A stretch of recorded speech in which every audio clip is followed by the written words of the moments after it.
So I started, bring these things home. Well, the laws change, you can't do that, but it's a great connection with nature.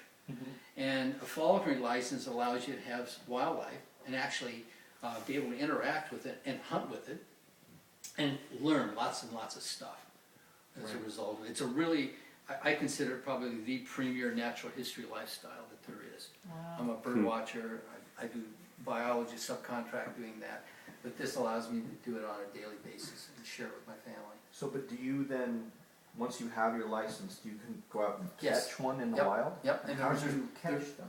Okay, that gets back to this natural history. We'll talk about goshawks.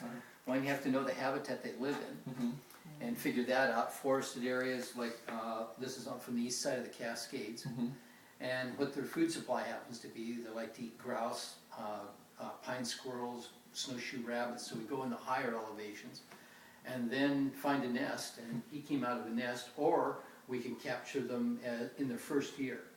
And we don't take any of the adults. In the wild, if you look at 100 young baby hawks that are hatched in the wild and look at how many of them are still alive a year later, about 75 to 80% of them die in the first year. Wow.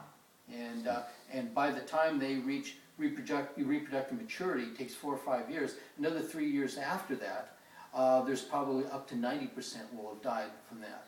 Wow. And for a stable population over a period of time, let's say if the average lifespan of the adults that make it to adulthood live 10 to 12 years in that range. Some of them will live 20. All they have to do in their lifetime with a mate is to just leave one. Oh. So the population will remain stable. Right. So the rest of the population is tremendous trials and tribulations to get to be a breeding adult.